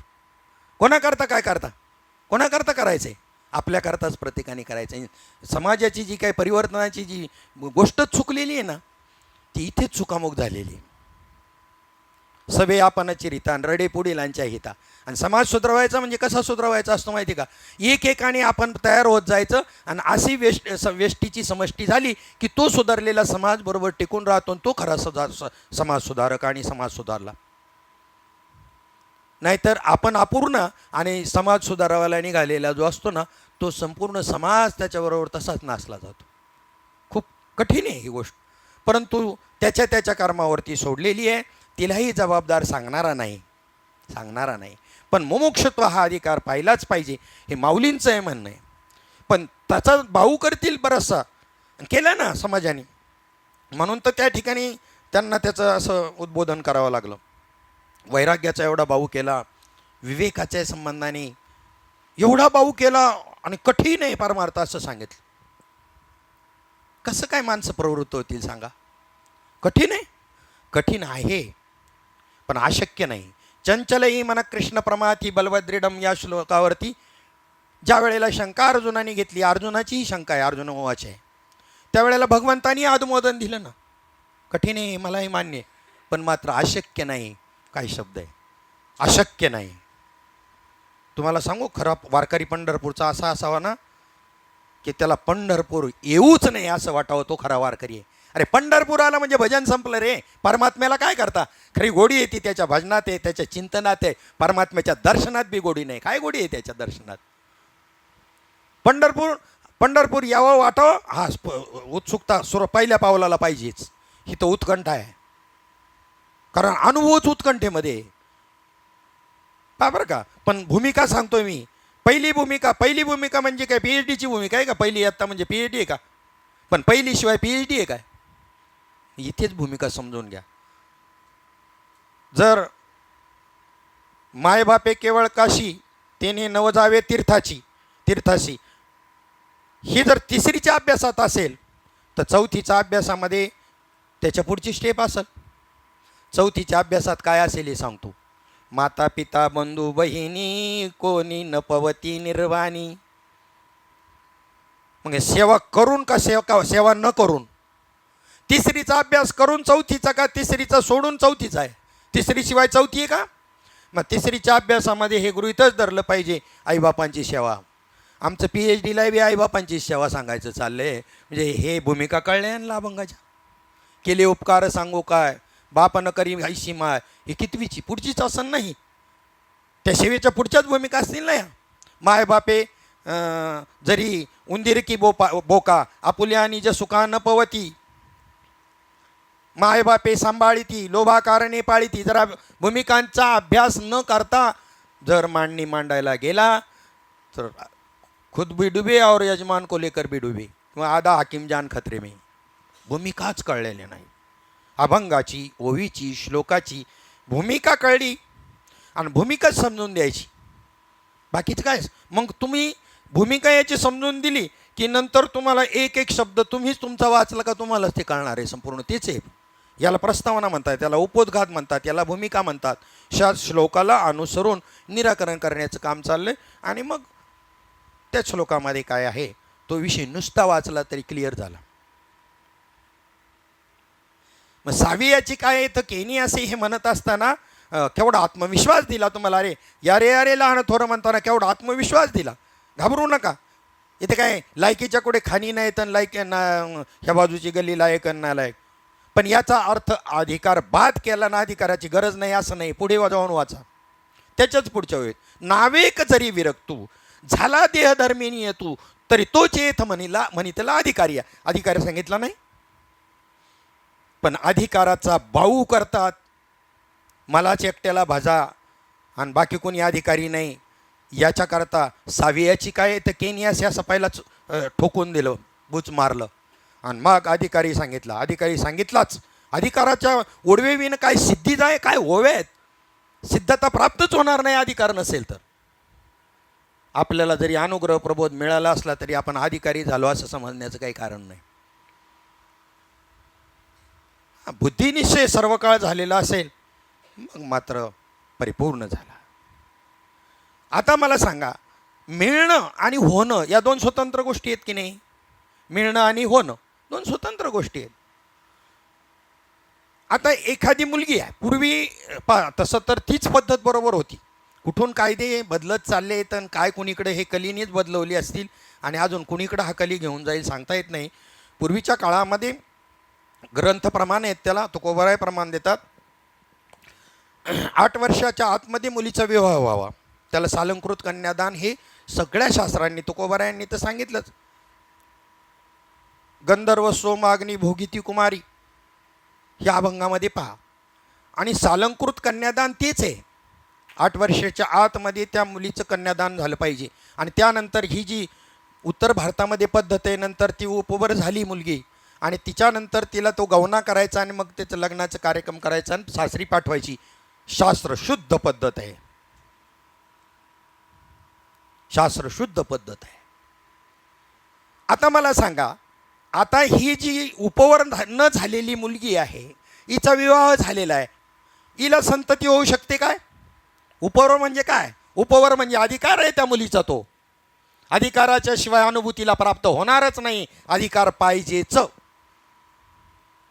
म्हणून माऊलींची पहा कशी लिंक आहे सांगताना. आधी म्हणणार सावियाची काय तर केनी असे आणि पुढे लगेच म्हणतात नावेक जरी विरक्तू. थोडीशी जरी विरक्ती विषयाबद्दल निर्माण झालेली असेल, देहधर्मिणी येतो, देहधर्माच्या बाबतीमध्ये थोडासा जरी संयमी झाला असेल तरी तो चेत म्हणितला अधिकारी. बस तोच अधिकारी आहे याचा, या ज्ञानाचा. जास्त काही भाऊ करायची गरज नाही. इथं तर वैराग्य म्हणजे सगळं सोडून देऊन हिमालयाचा रस्ता पकडणेच वैरागी. भिकमागे असले तरी त्याला वैरागी म्हणायचे. ज्ञानाचा ठिकाणा नसला तरी. हा काही अपमान नाही कोणाचा. मान नाही, अपमान नाही, वस्तुस्थिती सांगायची. आपण फसायला नको म्हणून. कोणाची निंदा स्तुती नाही, कोण आहे का नाही, कोण काय पाहण्याकरता आपलं आयुष्य व्यर्थ दौडायचे त्या दृष्टीनं म्हणत नाही आहे मी. अवगुण म्हणून नाही, त्यांच्यातले दोष म्हणून नाही. मग त्यात महात्मे नाहीत असं म्हणतो का आम्ही. परंतु महात्मेपणाची लक्षणं यांना का उलगडवावी लागली अशी. म्हणून अंतरी ज्ञान व्हावे मग बाह्य लाभेल स्वभावी.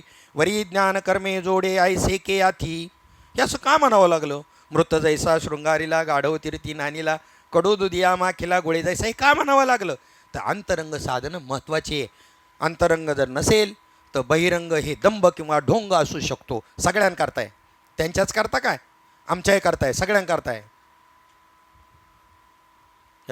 मग संतांनी सांगितले ना, त्यांचं सांगायचं आहे ना आपल्याला. ताटीच्या अभंगामधून काय आहे हेच सांगणं आहे ना. कोणाला आहे सांगा ना, कोणाला आहे.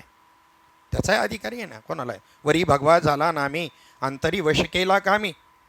ऐसा नसावा संन्यासी परमार्थाचा जो का द्वेषी.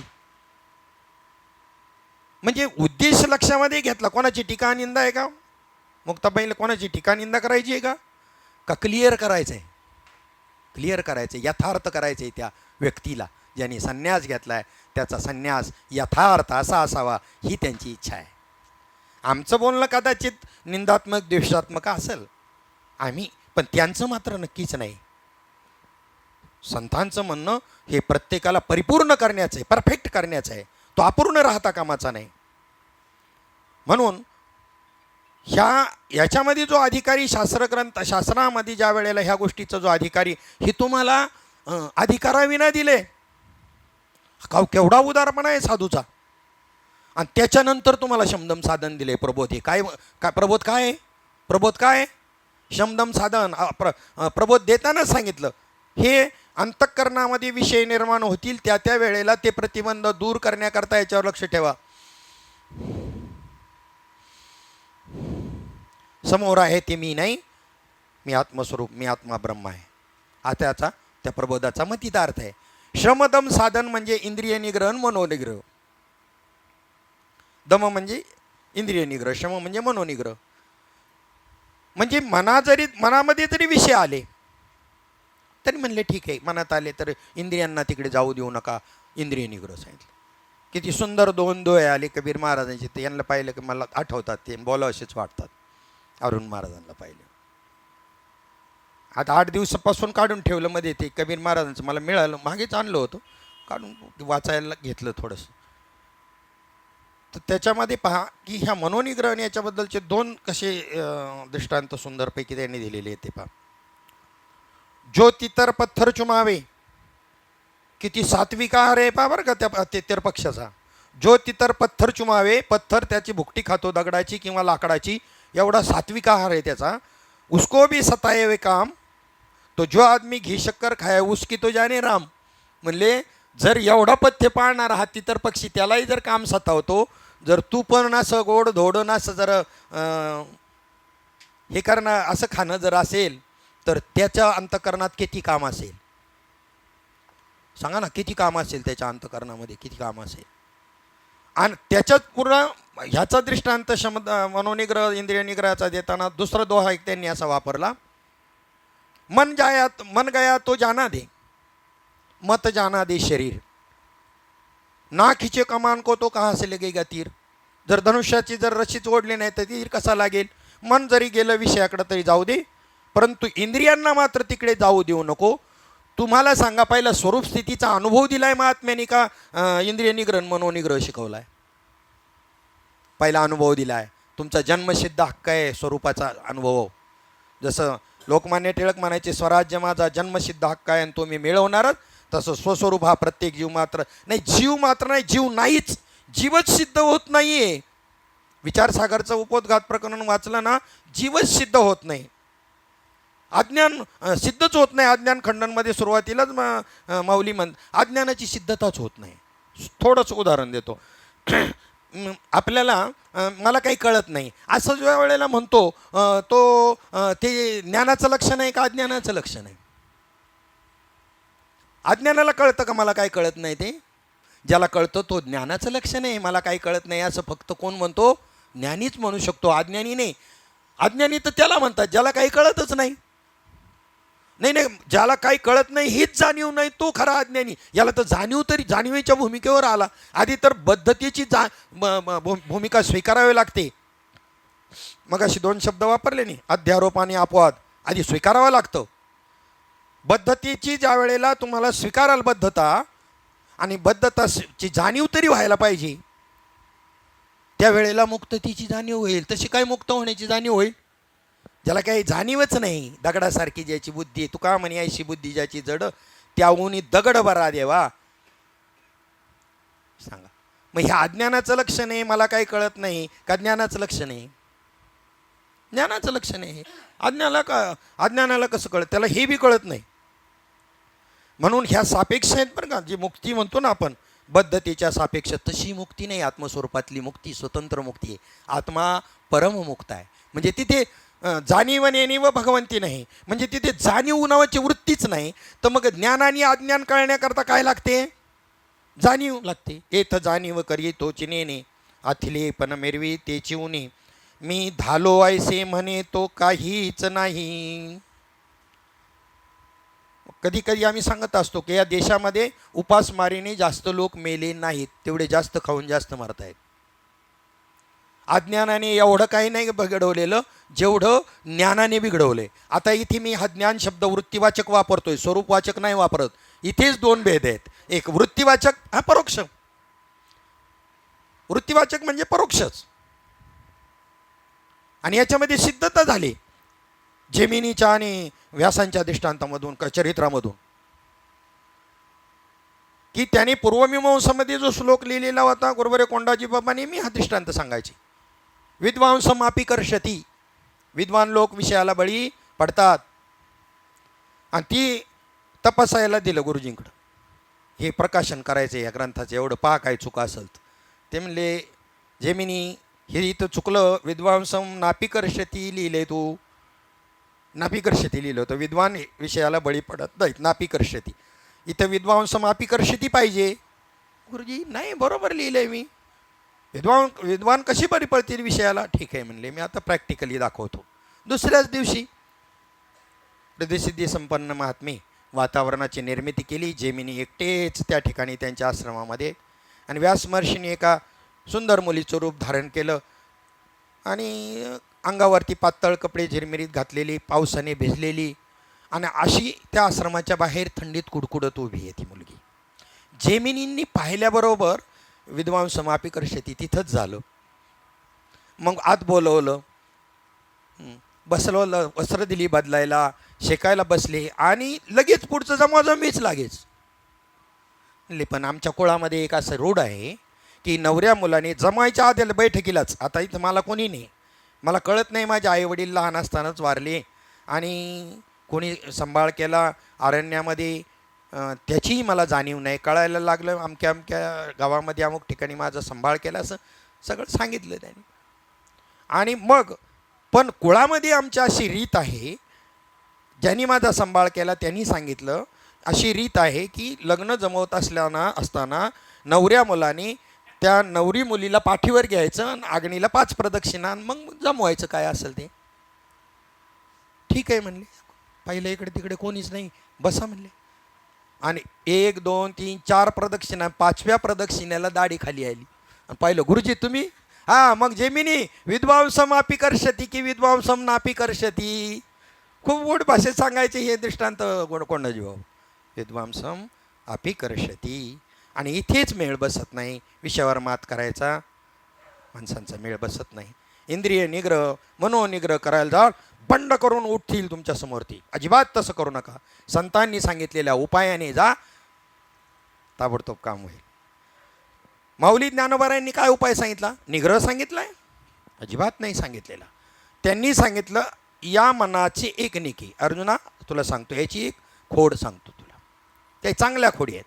जे देखील या गोडीच्या ठाई सोके, पाहिलं की कोणत्याही वस्तूवरती सोकावतं. म्हणून अनुभव सुखची कौतिके दावीत जायचे. म्हणून या मनाला अनुभवाचं सुख द्या. आता मोठा कितीही विद्वान असला तर त्याला ओळीचा अर्थ विचारा, बाबा हे काय अनुभव सुखीची कौतिके काय म्हणावं, हे सांगता येईल? इथं अर्थ करणाराचं डोकं चालन? कसं काय सांगायला, काय याला संप्रदाय लागतो? अनुभव म्हणजे काय सांगायला? अनुभव सुखाची कौतिके दावीत जायचे, याचा अर्थ या ओळीचा सांगू शकत नाही किती विद्वान असला तरी. फक्त जर सांप्रदायिक आणि अपरोक्ष अनुभव प्राप्त असेल तर तो मात्र सांगायचे. इंद्रिय निग्रह, मनोनिग्रह तरी सांगितला. त्याने अत्युच्च पद्धतीचा आनंद तुम्हाला दिला, विषयापेक्षा अत्युच्च पद्धतीतला आनंद तुम्हाला प्रदान केला उदारपणाने, आणि त्याची गोडी तुम्हाला लागून या विषयी विसर पडेला आणि शेष अंगी ब्रह्मरस ठसावला. किती सोपी युक्ती आहे. म्हणून तुका म्हणे निनो युक्तीची ती खोलीन, म्हणून ठेविली पायी डोई. त्या माऊली ज्ञानोबाराच्या चरणावर नतमस्तक होतात तुकोबाराय. इंद्रिय निग्रह, मनोनिग्रह करून अजून त्रास देतील तुम्हाला. अजून जेवढं तुम्ही पाप भोगी घडे त्याग, आणि ते त्यागे अंगा येती भोग. जरा नीट अभ्यास करावा, करायचा ना. एखाद्या क्षेत्रात उतरायचं ना, कोणत्याही क्षेत्रात उतरा तुम्ही, त्याच्यातलं पंडित बना, नाही तर हात लावू नका त्याला. आधा हाकीम जान खतरे मी. काय काम आहे? जे कामावर जातात त्यांना नाही म्हणत, जे मोकळे आहेत त्यांना करतो म्हणतो. पोटापुरतं का? चांगलं व्यापक समजून घ्या ना. आनंद आहे केवढा मोठा, जो हे चिंतन आहे हे पहिलं समजून घ्या, तेव्हा याच्याकडे वळाल तुम्ही. बरं, त्या चिंतनात जसं तुम्ही आपण एकरूप होतो ना. आता आवरण वृत्ती निघाल्यानंतर तुम्हाला अंतर्बाह्य काही राहिलं नाही, आत आणि बाहेर हा भेदच नाही राहिला. भेद आवरणामध्ये होता.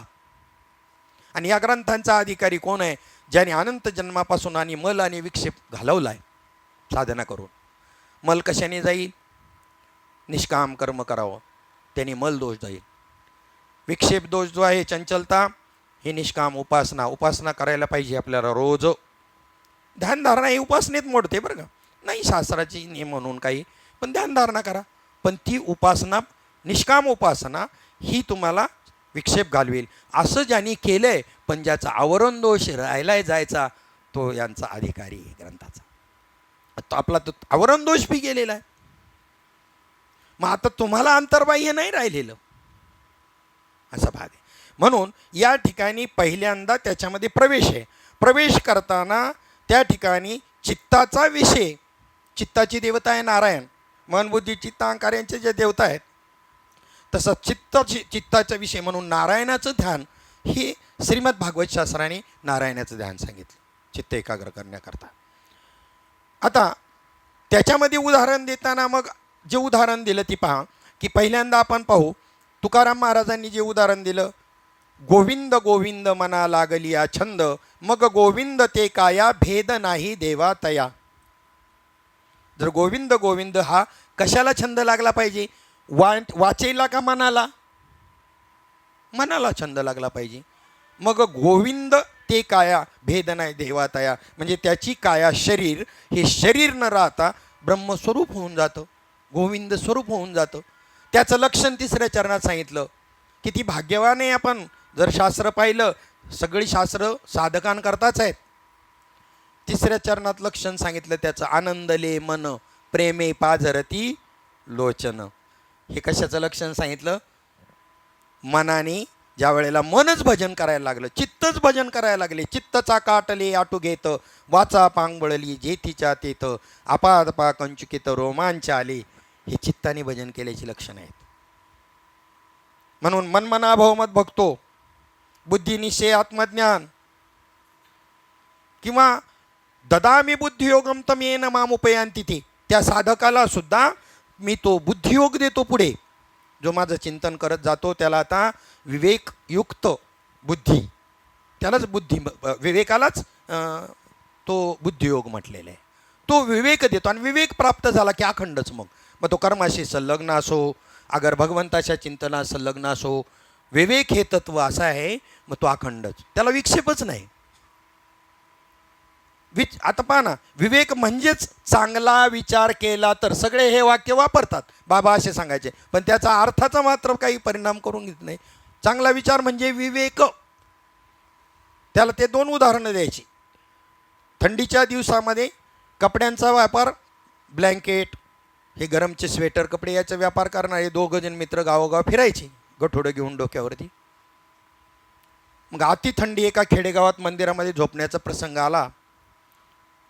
एकाने विचार केला, जगलो वाचलो तर उद्या आपला धंदान प्रपंच, म्हणून थंडीपासून संरक्षण करायचं म्हणून त्यांनी काय केलं, वेडी फकाच होता तो, त्यांनी त्या ठिकाणी थोडंसं काड्या जमा केल्या, काटक्या, आणि त्याच्याने ते काय ते पेटवलं थोडंसं, आणि एक एक चादर उचलायची, ब्लँकेट टाकायचं आणि त्याच्यावरती शेकायचं. असं करत रात्र काढली. सकाळी काही शिल्लक नाही राहिलं.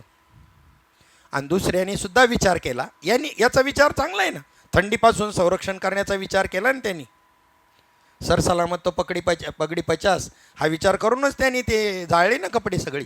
म्हणजे विचार चांगला आहे की नाही, थंडीपासून रक्षण केलं ना, पण वाचला ना थंडीपासून.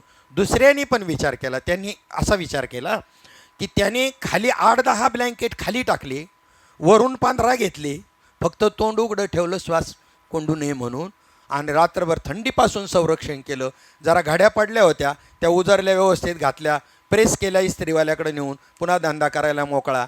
अगोदरच्यानी जो विचार केला होता तोही विचार होता, आणि यांनी बी केलेला विचारच होता थंडीपासून रक्षण करण्याचा. पण चांगला विचार कोणता? चांगला विचार केला तर. याच्यातला चांगला विचार कोणता? अगोदरचा चांगला ना, हा चांगल्यातलाही पुन्हा चांगला. सगळं आपलं भांडवल जागेवर ठेवून थंडीपासून संरक्षण केलं ना. आणि यालाच विवेक असं. हा विवेक तुम्हाला साधूने पहिल्या याच्यातच सांगून दिला. विवेक, वैराग्य, समाधी षटक आणि मुमुक्षुत्व ही 4 लक्षणं ज्याच्याकडे आहेत, तो या ग्रंथांचा, धर्मग्रंथांचा, अध्यात्माचा, साधनेचा परमात्मा प्राप्तीचा अधिकारी आहे, हे नाकारून चालणार नाही. तुम्ही म्हणा आम्हाला कुठं विवेक दिला, आम्हाला कुठं वैराग्य दिलं, आम्हाला कुठं आमचं कुठं मुमुक्षुत्व पाहिलं.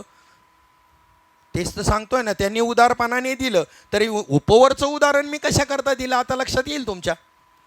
उपवरती मुलगी झाली नाही तर संतती होऊ शकत नाही. अनुग्रह मिळू द्या, नाही तर प्रबोध मिळू द्या, नाही बोधाचा परिणाम होणार. हेच मला सांगायचं आहे. मग सांगायला होईल, घेतलाय आम्ही अनुग्रह आणि झालाय आमचा प्रबोध. कमीपणा नका मानू तुम्ही, कमी हाच नाही, पण तरी बी जसा विचारातला फरक आहे दोन्हींच्या, तसा इथे बी थोडीशी सूक्ष्मता आपल्या अंतकरणात यावी म्हणून सांगितलं. नाही तर न्यूनगंड तयार करून घेऊ नका, काही राहिले असं अजिबात समजू नका. नाही तर विपरीत परिणाम होईल माझ्या बोलण्याचा तुमच्यावर, मग काय उपयोग होईल त्याचा. तेवढ्याकरता विपरीतता निर्माण झालेली काढण्याकरताचा उद्देश आहे कीर्तन प्रवचन, का विपरीततेकडे नेण्याकरता आहे. मग आता चित्ताने चिंतन केल्याचा परिणाम, मनाने चिंतन केल्याचा परिणाम, बुद्धीने चिंतन केल्याचा परिणाम, अहंकाराने चिंतन केल्याचा परिणाम, अहंकार हे तत्व आहे, त्यांनी चिंतन केल्याचा परिणाम. मग याच्याकरता उदाहरण दिलं शेवटच्या चरणात, म्हणजे तुका म्हणे आळी जेवी नुरेची वेगळी. आणि त्याचं उदाहरण सविस्तर नेहमी कीर्तनातून सांगायची की ही भिंगुरटी आहे, ही भिंगुरटी एक आळी पकडून आणते, पण तिचा संप्रदाय आहे जोपर्यंत ती वळवळ करते हालते तोपर्यंत तिला खायचं नाही, आणि जेव्हा वळवळ करायची थांबेल तेव्हा खाऊ, असा तिचा संप्रदाय आहे. आणि थोडीशी बाहेर फिरून येते, हिला मात्र त्या आळीला ध्यास लागतो, आताच येईल आणि मला टोचेल. तो काही सामान्य दंश नसतो, तिच्या सगळ्या अंगाचा असा दाह होत असतो, असा विषारी दंश असतो तो. आणि त्या ध्यासाने ती भिंगुरटी किटकीमध्ये तिचं रूपांतर होतं आणि तिला पंख फुटून ती उडून जाते. हे उदाहरण इथं तुकाराम महाराजांनी दिलं. तुका म्हणे आळी जेवी नुरेची वेगळी. आता तेच उदाहरण नाथ महाराजांनी भागवतामध्ये दिलं. काय होवे आता पहा, आठवते का तुम्हाला? पहा थोडीशी. हा, भ्रमरेचे निध्यासे भ्रमरत्व पाविजे, कीटकत्व जाये लोपोनिया. ब्रह्माचे निध्यासे ब्रह्मत्व पाविजे आणि देहत्व जाये लोपोनिया. तेच उदाहरण जे तुकोबारायांनी दिलं, हे नाथ महाराजांच्या भागवतामधली ओवी. भ्रमरीच्या ध्यासाने भ्रमरत्व प्राप्त होतं त्या कीटकाला, आणि तिथं त्या ठिकाणी तिच्यामध्ये परिवर्तन होतं. मग ब्रह्मतेचा जर ध्यास धरला तर त्या ठिकाणी जो देहत्व आहे, देहभाव आहे, तो लोप पावणार नाही का? नाही नाही, खरं तर अडवलं आहे आपल्याला, भावानेच अडवलेले. देह तादात्म्यच सगळ्यात महत्त्वाचं. सोडायचं जर काय असेल ना, देह तादात्म्यावर आधारित सगळी पुण्यपापनं अजून काय काय असेल आणि सगळं त्याच्यावर अवलंबून आहे. हा विचारून अहंकारो सांडिजे, मग अस्तीच वस्तू होईजे. म्हणजे वस्तूच्या प्राप्तीकरता कुठं जायचं आहे का? भगवत प्राप्तीकरता जायचं आहे का? नाही, फक्त हे देह तादात्म्य सोडायला सांगितलं. तुकाराम महाराजांचा एक दुसरा अभंग आहे, दुजे खंडे तरी मग उरला तो अवघा हरी, आपणा बाहेरी नलगे ठाव धुंडावा. इतुले जाना वया जाना, कोड तरी पुरे मना, पारदियाच्या खुना जाणतेनी जाणाव्या. केवळ एवढंच जाण्याकरता अख्खं परमार्थ इथेच आहे म्हणले. कशामध्ये? जे वृत्तीमध्ये अहम ब्रह्मास्मी जाऊन अहम देहोस्मी तयार झाले ना, हेच आवरण दोष हाच आहे. आवरण दोष म्हणजे अजून दुसरं काही नाही. गुरुजींकडे परीस आहे म्हणून तो परीस चोरण्याकरता शिष्यत्व स्वीकारले. ब्रह्मप्राप्ती करता नाही.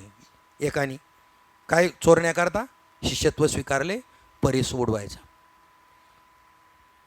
आणि गुरुजी तर त्यांचा जो आश्रम होता तो गंगेच्या किनाऱ्यावरच.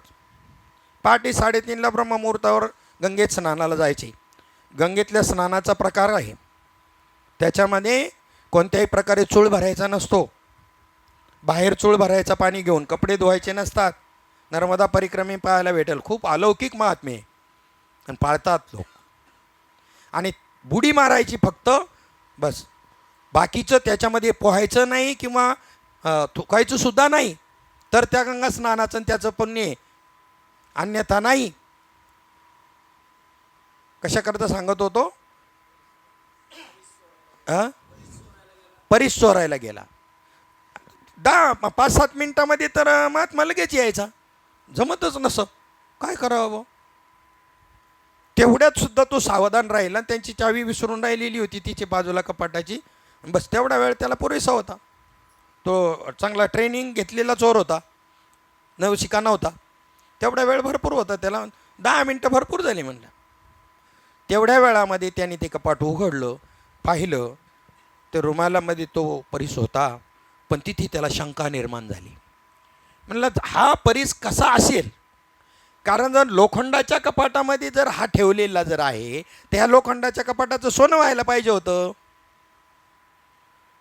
आणि त्याचा विचार करण्यात त्याचा वेळ गेलेला त्याला कळलाच नाही. तेवढ्यात गुरुजी आले, पाहिलं. गुरुजींचा उद्देश ध्यानात आला बरोबर. मतिपान नतमस्तक झालं. गुरुजी खरं सांगू का, मी आत एक आणि बाहेर एक नाही. जसा बाहेर तसाच आत. मी एक दाखवत नाही आणि दुसरं काही नाही. मी तुम्हाला खरं सांगू का, मी तुमचा अनुग्रह ब्रह्मप्राप्तीकरता घेतला नाही, परीस चोरायाकरता घेतला. काय शिक्षा करायची ती मला करा, पण आता आलेल्या शंकेचं पहिलं माझं समाधान करा की हा परीस जर असता तर ह्या लोखंडाच्या कपाटाचं काय व्हायला पाहिजे होतं. गुरुजी म्हणले दाखवतो तुला. आणि त्यांनी घेऊन तो कपाटाला लावला तर अख्खं कपाट सोन्याचं झालं. म्हणले का झाला नव्हता, रुमालात गुंडाळून ठेवला होता. हा वरचं आवरण होतं ना, त्या वरच्या आवरणामुळं त्याचा टच व्हायला पाहिजे ना त्याला. तो आवरण दोष जर नाही निघाला तर एवढे पुण्यवान माणसं आहेत ना, पायाखाली मुंगी मरू देणार नाही एवढी माणसं आहेत, पण तरीसुद्धा देवाची भेट नाही. बरं नीट ध्यानात घ्या. कारण मी देव म्हणता कोटी ब्रह्महत्या येऊन या पाठी थापटती. कर्माचं पाप पुण्य कोणालाच लागत नाही. जा, मी चॅलेंजवर सांगतो, संतांच्या वाङ्मयाच्या आधारे सांगतो. कशाच्या आधारे सांगतो, माझं मत नाही सांगत. सजन कसाया विकोला गे मांस. केला का हो कधी याचा विचार. आम्ही तर फार ज्याच्या घरामध्ये माळ नाही त्याचं पाणी बी पित नाही असं का. आणि त्या हॉटेलमध्ये चहा नाही पिते का, चहा टाक येतात का काय तिकडचा चमचा ते. वा रे पक्का बोवा दिसतो चांगला. उलटं तुम्हाला सांगा 90 वर्षापर्यंत म्हाताऱ्याने खाल्लं नाही. बालपणापासून माळ होते आमच्या गावातलं उदाहरण आहे. आणि शेवटी खावंसं वाटलं आणि पोरांनी दिलं, काय उपयोग झाला, कच्चा बोवा ठरला. आणि त्याच विषयाचा अनुभव घेऊन खाल्लं पिल्लं असताना नक्कीच वासना शेवटच्या क्षणाला होणारच नाही. जा, आम्ही याला पक्का बोवा म्हणतो. जन्मापासून माळकरी असणाऱ्याला नाही पक्का बोवा म्हणत आम्ही. त्याला इच्छा होऊ शकते त्या विषयाची, हे कसं असेल. ज्याने ते अनुभवलं ना त्याला नाही होणार. ते विटलंय विटलंय विटलंय, हे भोगून विटलंय का त्यागून विटलंय. कळतो का त्यागाची लक्षणं तरी कळतात का. भोगून शाळेत गेला नाही म्हणला मी शाळा सोडली. एकाने शाळा सोडली, ती अशी सोडली की त्याचं शिक्षण पूर्ण झालं. आता 10वी ती ते पूर्ण नाही, पुढे शिक्षण नाही, मग दुसऱ्या शाळेत जायचं. मग ती शाळा त्यांनी सोडली. म्हणलं का रे आता शाळेत येत नाही. म्हणलं शाळा झाली त्यांनी पूर्ण झाली म्हणून सोडली, आता पुढे शिक्षण नाही ना तिथं. आणि हे शाळेत गेलंच नाही ते म्हणतं मी शाळा सोडली. हे असं हास्यास्पद म्हणणं आहे. नको ब्रह्मज्ञान आत्मस्थिती भाव हे जे म्हणतात ना, तुकाराम महाराज वेगळ्या भूमिकेतून बोलले, प्राप्त करून बोलले. आणि हे प्राप्त न करता म्हणतात नको ब्रह्मज्ञान आत्मस्थिती. मग काय पाहिजे तुला, अरे तो अधिकारीच नाही त्याचा. या अर्थाने म्हणलं का नको ब्रह्मज्ञान. शाळेत न जाता शाळा सोडणं म्हणतात काय, शाळेत जाऊन शाळा सोडावी लागते. भूमिका प्रत्येक प्राप्त करून घेऊन पुढच्या भूमिकेवर जायचे असा परमार्थ. मग इथे या ठिकाणी माऊलींचं आता ते प्रमाण मला आठवत नाही, पण त्यांचंही बी अभंग प्रमाण आहे. बघू आपण त्या सापडेल ते काय एवढं, पण अभंग एवढे जास्त नाही आहेत माऊलींचे. सेम त्याच पद्धतीने इथे सुद्धा आद्य शंकराचार्य सांगतात यथा कीटकः भ्रमरस ध्यायन भ्रमरत्वाय कल्पते. जसे भ्रमरासंबंधी मग्नतेने चिंतन करणारी कुंभारीन माशी स्वतःच भ्रमर होते, तथा तसे नर हा एकनिष्ठयासक्त हा सती सद्भावम याती. जो सद्ब्रह्माचे ठिकाणी आसक्त झालेला असतो तो पुरुष एकनिष्ठ ईश्वर सेवेने स्वतःच्या बलिदानाने स्वतःच सत्यतत्व होत असतो. ज्याने अनंत सत्य स्वरूपाशी आत्यंतिक योग साधला आहे तोच आपले मन त्याच्याशी युक्त झाल्यामुळे त्या ब्रह्मपदाला प्राप्त होतो. आत्मतत्वावर मनैकाग्र ध्यानाने हे साध्य केले जाते, म्हणजे एकनिष्ठा. वरील कल्पना दिग्दर्शित करण्याकरता एक सुविख्यात उदाहरण या ठिकाणी दिलेले आहे भ्रमराचे. सतत चिंतन करणारा कीटक भ्रमरच होत असतो. कुंभारीन माशी आपले घरटे सर्वसाधारणपणे छपराच्या बेचक्यामध्ये किंवा टेबलाच्या कानाकोपऱ्यामध्ये जिथे कोणी सहसा जात नाही अशा ठिकाणी बांधित असते. राणी माशी कीटकासारखा कोश तयार करून तो मातीच्या घरट्यात वर एक छिद्र ठेवून त्याचे तोंड बंद करून त्यात ठेवते. काही ठिकाणी अशी मातीची छोटी छोटी हे असतात आणि त्याच्यामध्ये ते असते बरं ते कीटक हे ठेवलेले आळी. ती माशी घरट्याच्या बाहेर बसून भोकातून आत पाहत असते. आतील कीटकाला मात्र ज्यातून त्याच्यावर भयंकर प्राण्यापासून दक्षतेने पाळत ठेवली जाते अशा लहानशा छिद्रा वाचून काहीच दिसत नसते. बिचारा कीटक सातत्याने पाहत राहून भ्रमराचे चिंतन करीत असतो. जेव्हा कीटकाचे लक्ष विचलित होते आणि तो जेव्हा बाहेर पडण्याचा प्रयत्न करतो तेव्हा ती राणी माशी त्याला चावते. ती माशी तुम्हाला कधी चावलेली असेल तरच तो चावा कसा असतो हे लक्षात येईल, तसे एरवी कळणार नाही. त्याला सोपा उपाय, कधी चावली कोणाला तर उपाय बी सांगतो. तुळशीची ओली माती जर तुम्ही लावली ताबडतोब त्याचा दाह शमणार. काय असेल हो त्याचं वर्म माहीत नाही. आमच्या तिथे आहेत त्या, आता त्या जिन्यामध्ये असं थोडंसं पोकळ थोडंसं होल तयार झालं आणि त्याच्यामध्ये आतमध्ये होत्या त्या 2-3 चावल्या अशा. तर माहीत होतं ताबडतोब ते याची माती लावली तुळशीची, अजिबात तिथल्या तिथेच तुमचं पार त्याचे हे होणार नाही तुम्हाला, एवढा उपाय आहे त्याचा. मग आता ती त्याला चावते. ती माशी तुम्हाला कधी चावली असेल तर चावा कसा असतो हे लक्षात येईल. तुमचे एवढे 200 पाऊंडाचे धूड वेदनामुळे सारखं असं लोळण घेईल आणि 6 फूट उंच आणि 38 इंच छातीच्या एवढ्या माणसाची शांती आणि प्रसन्नता जर त्या विषारी चाव्याने बिघडत असेल तर त्या लहानशा कीटकाला काय वेदना होत असतील त्याचं आकलन तुम्हाला होईल. अशा रीतीने वेदनामुळे तळमळत असूनही तो त्या भयंकर भ्रमराचे सातत्याने चिंतन करीत असतो. त्याचे चिंतन एकाग्र असते. या वेदनापूर्ण चिंतनामुळे तो कीटक दुर्बल असेल तर घरट्यात आतले आत एकतर मरून जातो किंवा पूर्ण विकसित होऊन भ्रमर म्हणून बाहेर पडतो. जेव्हा त्या कीटकाचे भ्रमरामध्ये रूपांतर होते तेव्हा घरट्याची छिद्र पडून बाहेर पडण्याचे सामर्थ्य त्याच्यामध्ये निर्माण होत असते. बाहेर पडताना तो राणी माशीलाच मारून टाकतो, कारण चावा घेणाऱ्या राणी माशीबद्दल त्याला आतापर्यंत असांत्वनीय असा रागच आलेला असतो. राणी माशी जो कीटक आणते तो अळीच्या अवस्थेमधील अव्यक्त असा भ्रमरच असतो. म्हणजे जीव आहे, काय जीव ब्रह्म आहे. आणि ह्याच्यामध्ये एक श्लोक येऊन गेलेला आहे, सांगतो. श्लोकार्धेन प्रवक्ष्यामि यदुक्तम ग्रंथकोटिभिः. हिंदू संस्कृतीचे आद्य शंकराचार्यांच्या काळात 1 कोटी ग्रंथ होते. ह्या 1 कोटी ग्रंथांचं सार फक्त मी अर्ध्या श्लोकात सांगतो, शंकराचार्य म्हणतात. याच्यातला श्लोक आहे विवेकचूडामणी. श्लोकार्धेन प्रवक्ष्यामि यदुक्तम ग्रंथकोटिभिः ब्रह्म सत्यम जगन मिथ्या जीवो परब्रह्मैव नापरः. जीव आणि परब्रह्म वेगळा नाही. जीव कसा बनतो थोडंसं सूत्र सांगतो. आहे वेळ आपल्याकडे थोडंसं आहे, 5-7 मिनटं आहे. पहिले हे वाचून घेऊ आपण. राणी माशी जो कीटक आणते तो अळीच्या अवस्थेतील अव्यक्त असा भ्रमरच असतो. हे वाक्य ध्यानात ठेवा. प्राणीशास्त्रविषयक निरीक्षणे असे सिद्ध करतात की राणी माशीने घातलेला अंड्याचा जेव्हा कोश होतो आणि त्याच्या अळीमध्ये रूपांतर होते तेव्हा राणी माशी अळी तयार केलेल्या घरट्यामध्ये सुरक्षित राहण्याकरता आणून ठेवते आणि तिच्या राखणीमुळे अळीचे रूपांतर यथावकाश पूर्ण विकसित अशा भ्रमरामध्ये होते. म्हणजे मूळचा तो काय आहे, भ्रमरच आहे. म्हणजे जीव मानले आपण, जीव कल्पित आहे, जीव वास्तव नाही आहे, ब्रह्मच आहे. वेदांताचा अभ्यास करणारे विद्वान आपल्या कविकल्पनेच्या दृष्टिकोनातून हे उदाहरण क्षुद्र जीवाचे असीमित सर्वव्यापी सर्वज्ञ सत्य स्वरूपामध्ये रूपांतर होते अशा अर्थाने घेतात. एकाग्र ध्यानाने ते साध्य करता येते. जे सत्य स्वरूपाशी चित्तैकाग्र्याने अत्यंतिकपणे युक्त झालेले असतात तेच ब्रह्मावर चिंतन करतात आणि स्वतः ब्रह्मच होतात. या ठिकाणी हे स्पष्टपणे समजून घेतले पाहिजे की ही काही कोणतेही निश्चित व स्पष्ट प्रकारची रूपांतराने घडणारी गोष्ट नव्हे, तर पहिलं जे असतं तेच ते होत असतं. पहिलं ते भ्रमरच असतो, फक्त कल्पित म्हणून त्याने ते स्वीकारलेलं आहे. इथे कल्पितच घालवायचं आहे, वास्तव काही जात नसतं जे वास्तव असतं. परंतु ते म्हणजे प्रत्येक व्यक्तीमधील प्रत्येकात्म्याचे संपूर्ण विश्व व्यापणारे आत्मतत्वामध्ये विकसित होणे होय. आणि पूर्ण विकसित जे रूप सांगितलं शास्त्राने पुराणांनी, पूर्ण अवतार रामकृष्ण. म्हणजे अंशी आवेश अवतार, कला अवतार, पूर्ण अवतार आणि पूर्णतम अवतार. मग हे बाकीचे जे आहेत त्याच्यामध्ये अंश अवतार म्हणजे ब्रह्मदेव हा अंश अवतार आहे. आणि अंशाचे अंशी आपण सगळे ममैव अंशो जीव लोके जे म्हणले आपण सगळे जीव मात्र हे अंशांशी आहोत आपण. आणि त्याच्यानंतर कला अवतारामध्ये कपिल मुनी मोडतात, आवेग अवतारामध्ये परशुराम मोडतात, बाकी सर्व इथपर्यंतच. पूर्णमध्ये फक्त रामकृष्ण आणि पूर्णतममध्ये फक्त कृष्णच.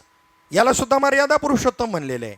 पण सर्वच्या सर्व लक्षणं जे आहे 100%, म्हणून त्या ठिकाणी कृष्ण हा परिपूर्ण अवतार सांगितलेला आहे.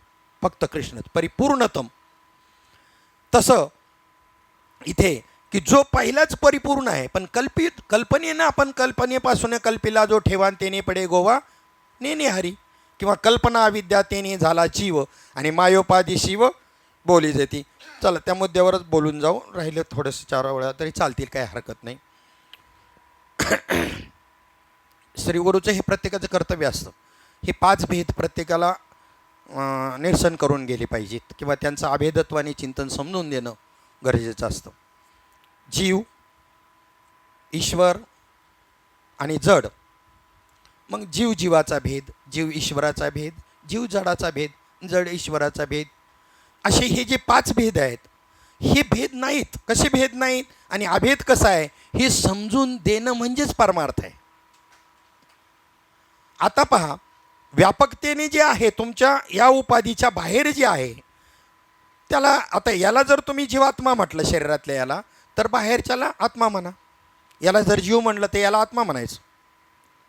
मग शास्त्रकारांमध्ये ज्या वेळेला हे समज जर आपण वाचणाऱ्यांनी घेतली नाही तर आपला भ्रम निर्माण होतो. आत्म्याला जन्म मरण आहे असं म्हणतात. ज्यांनी जीव स्वीकारला, देहातल्या याला जीव म्हटलं, जीवाच्या जागेवर आत्मा जीवाला आत्मा म्हटलं, जीवात्मा म्हटलं ना त्याला, जीवाच्या जागेवर आत्मा स्वीकारला, तेव्हा बाहेरच्याला काय म्हणायचं? परमात्मा म्हणायचं. हे ध्यानात घ्या. आतल्याला जर तुम्ही आत्मा म्हणलं, आतल्याला आत्मा म्हणलं तर बाहेर परमात्मा, आतल्याला जीव म्हटलं तर बाहेरला आत्मा म्हणायचा, असा ध्यानामध्ये ठेवायचं. मग तसे शब्द तिथे आले की मग मात्र गोंधळ उडणार नाही. माऊलींनी तर सगळं सांगितलं एका वाक्यात, एक हरी आत्मा जीव शिव सम वाया तो दुर्गमी. अख्खा वेदांत 28 अभंगामध्ये सांगितलं. ज्ञानदेवा प्रमाण, आत्मा हा निधान, सर्वा घटी पूर्ण एक नांदे. हरी दिसे जनी वनी आत्मतत्वी. एक उदाहरण सांगून या ठिकाणी आपण थांबू, आपली वेळ झालेली आहे. ते उदाहरण असं आहे की आपल्या शरीरामध्ये ऐक्य कशाचं आहे? जीवब्रह्माचं ऐक्य म्हणजे काय? ब्रह्म म्हणजे काय? ईश्वर म्हणजे काय? माया म्हणजे काय? जीव म्हणजे काय? कुटस्थ म्हणजे काय? एवढं लक्षात आलं की काहीच शंका राहत नाही. ब्रह्म हे ब्रह्म व्यापक आहे संपूर्णपणे. ब्रह्म सर्वगत सदासम तेथ आणू नाही विषम. व्यापक पूर्णपणे आहे, म्हणजे आत आणि बाहेर. आत हरी बाहेर हरी, आत बी बाहेर बी. इथे मध्ये उपाधी फक्त आड आली म्हणून 2 वाटतात वेगवेगळं आपल्याला. आता तेवढं विस्ताराने सांगायचं आपल्याला वेळ नाही, तरी उल्लेख करून जातो. घटामध्ये आकाश आणून घाडले नाही कुंभाराने, ती पोकळी पहिलीच तयार आहे तिथे. म्हणजे घटाकाश कशामुळं नाव पडलं? त्या उपाधीमुळं. मग याला आत्मा, आतल्याला आत्मा, बाहेर त्यातला परमात्मा नाव का पडलं? किंवा आतल्याला जीवन, बाहेरच्याला आत्मा हे नाव का पडलं? देहरूपी उपाधीमुळं. मग हे देहरूपा उपाधी असताना सुद्धा आतल्या आकाश आणि बाहेरचं आकाश एकच आहे. ही उपाधी असली तरी म्हणून मठाकाश नाव झालं, घटातल्याला घटाकाश नाव झालं आणि बाहेरच्याला महदाकाश म्हटलं. हे उपाधी भेदानेच म्हणले, नाही तर आकाश इथून तिथून. आणि हाच प्रबोध देताना तुम्हाला आपल्याला उपदेश दिला, तुमच्या नाकातला वायू, प्रकाश आणि आकाश तुमच्यापुरतं मर्यादित का जगभर. ज्याला सांदा नाही त्याला व्यापक म्हणतात आणि सांदा आहे त्याला एकदेशी म्हणतात. वायूला सांदा आहे का? नाही. इकडून वादळ तिकडे गेलं आंध्रच्या बाजूला, मग तिकडे एवढी माणसं मेली वादळाने, आणि इकडं हवा विरळ झाल्यावर इकडं 10,000 मेली, असं कधी बातमी आहे का? तिथे सामान्यपणे जेवढी हवा पाहिजे तेवढी आहेत, जी विशेषत्वाने तयार झाली होती तिच्यामुळे इकडे मेली. सामान्यत्वातली कमी होत नसते. सामान्य ब्रह्म व्यापक आहे. सामान्य ब्रह्म त्यात हे अन्य नसे दैवाचे, हा भेद जाणती तेच धन्य दैवाचे. हे नरा आत बघ जरा जीव हा खरा नव्हे, ही माया तू बुद्धी दर्पणी ब्रह्मरूपीची छाव्या. मग घटाकाश, मठाकाश, महदाकाश हे उपाधी भेदाने, आणि उपाधी भेद मावळला तर ब्रह्मच आहे. एकच आकाश आहे. तसं उपाधी भेदाने हे शब्दप्रयोग आहेत. मग आता जे ब्रह्म व्यापक स्वरूपातलं आहे, उपाधी भेदाने तुमच्या शरीरामध्ये आलं ते चैतन्य, त्याला कुटस्थ चैतन्य नाव पडलं. त्याच्या आधी ते ईश्वर रूपाला आलं. ते कसं आलं?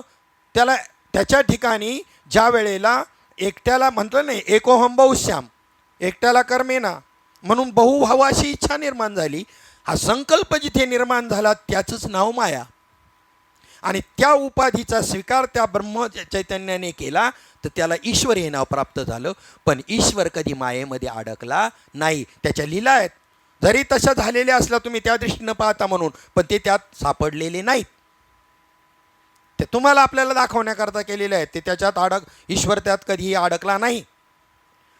आता जीव ब्रह्मचैतन्य आणि ईश्वर चैतन्य, ईश्वराला कोणती उपाधी लागली, ब्रह्माला कोणती उपाधी लागली? माया, म्हणून ईश्वर झालं. मायोपाधी शिव, त्याला शिव हे नाव आहे.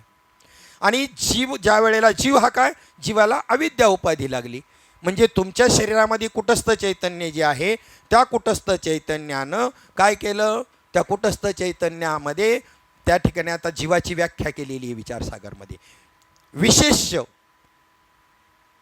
विशेष म्हणजे कुटस्थ बरं का, विशेषच्या खाली घ्यायचं कुटस्थ. विशेषणमध्ये अंतःकरण उपाधी घ्यायची आणि पुढे इज इक्वल टू जीव. विशिष्ट जीव कधी तयार झाला? कुटस्थाची सत्ता नसेल तर जीव जड आहे. पण अंतःकरण रूपी उपाधी ज्याला आहे त्याला जीव म्हणतात. आणि अंतःकरण विशिष्ट चैतन्य जे आहे त्याला जीव म्हणतात. आणि अंतःकरण उपहित चैतन्याला मात्र शिव म्हणतात, ईश्वर म्हणतात, ब्रह्म म्हणतात.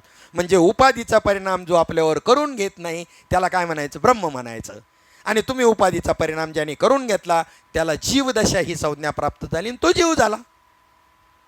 ज्याने अंतःकरणाचे धर्म अंतःकरणाच्या ठिकाणी ठेवले, अंतःकरण उपहित म्हणजे त्याला उपाधी ठरवलं आणि काही आपल्या लागून दिला नाही वृत्तीला, तो झाला अंतःकरण उपहित चैतन्य त्याला म्हणायचं. आणि अंतःकरण विशिष्ट चैतन्य म्हणजे त्या ठिकाणी त्या वृत्तीमध्ये फसला गेला त्याला म्हणायचं जीव. मग आता ऐक्य कोणाचं आहे पहा बरं का, इथं वाच्यार्थाचं ऐक्य नाही, लक्षार्थाचं ऐक्य.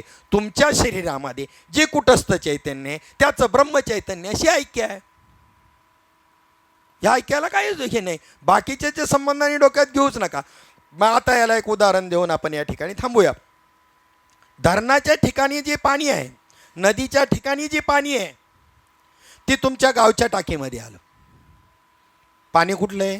धरणाचं किंवा त्या नदीचंच आहे. आलं तुमच्या टाकीमध्ये. तिथून तुमच्या घराच्या वर तुम्ही टाकी बनवलेली त्याच्यामध्ये आलं. पुन्हा अजून छोटी घरामध्ये पुन्हा बनवली असेल त्या टाक्यातून यायला, अशा 3-4 टाक्या बनवल्या तुम्ही, एवढंच झालं वागतं. मग उपाधी भेदच झाला. पाण्याला कोणता भेद आहे? तेच पाणी त्या टाकीमध्ये आले, त्या टाकीतून पुन्हा खालच्या टाकीतून पुन्हा काय तुमच्या हांड्यामध्ये जे आलेले आहे. मग ह्यालाच ही नावं आहेत ब्रह्मचैतन्य, ईश्वर चैतन्य, कुटस्थ चैतन्य, जीव चैतन्य. आणि कुटस्थ चैतन्याचा अभेद आहे कोणाशी? ब्रह्मचैतन्याशी. जीव ही मानलेली आहे, जीव ह्याची सत्ता घेते. हे कोणाची? कुटस्थाची सत्ता घेते. ईश्वर कोणाची सत्ता घेते? ब्रह्मचैतन्याची सत्ता घेते. पण तशी त्या ठिकाणी त्यांनाही काही करतं, कोणालाच अव्यक्त स्थितीत काहीही कार्य घडत नाही. त्यांना उपाधीचा स्वीकार कार्यकर्ता करावा लागता. जो उपाधीमध्ये सापडत नाही तो मुक्त राहतो आणि जो उपाधीमध्ये सापडला तो मात्र जीवदशेला प्राप्त होतो. मग कल्पित आहे जीव का वास्तव आहे? आणि म्हणून इथे जे वाक्य वापरलं की त्या ठिकाणी वास्तविक तो काय आहे? भ्रमरच आहे. पहिला मूळचा काय आहे? म्हणजे जीव पहिला काय आहे? ब्रह्मच आहे. म्हणून ब्रह्म होतो हेही म्हणणं आता शोभल का? पहिलाच होता का ब्रह्म झाला? ब्रह्म झाला हा भाव जरी वृत्तीत राहिला तरी अपूर्णता आहे. ब्रह्म झाला त्याला बाळक्रीडीच्या अभंगातून प्रमाण देऊन त्यांनी चरित्राचं प्रमाण देऊन कृष्णचरित्र सांगून इथे हे निरसन केलेलं आहे या शंकेचं. झालो कृष्णाईसा आठवजा चित्ती, भेद भय वृत्ती उरली यासे, मी कृष्ण स्वरूप झालो अशी जाणीव ज्याच्या चित्तात नुसती जाणीव निर्माण झाली तरी भेद आहे, भय आहे, झालो पहिलाच होतो. किती क्लिअर केलं महात्म्याने. तुम्ही ब्रह्म पहिलेच होता का नवीन झाला म्हणले, देव पहिलेच होता का नवीन झाला. भ्रमर पहिला भ्रमरच होता म्हणून भ्रमर झाला, म्हणजे मध्ये निर्माण झालेलं मृगजळ जे आहे, मृगजळ मिथ्या आहे, सत्य नाही आहे, पण त्याला अधिष्ठान जे आहे ते अधिष्ठान मात्र सत्य आहे.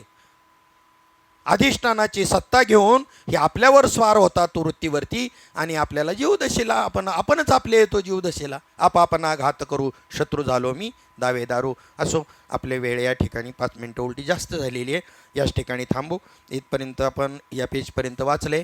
131 पेजपासून पुढे 2-3 एक 8-10 ओळी आहेत, तर तुम्ही उद्या वाचून घ्या. पुंडलिक वरदा हरिविठ्ठल श्री ज्ञानदेव तुकाराम माऊली ज्ञानेश्वर महाराज सद्गुरुनाथ भगवान की जय. विठ्ठल विठ्ठल विठ्ठल. पुंडलिक वरदा हरिविठ्ठल श्री ज्ञानदेव तुकाराम माऊली ज्ञानेश्वर महाराज सद्गुरुनाथ भगवान की जय. नित्यनियमाने काय असेल म्हणायचं.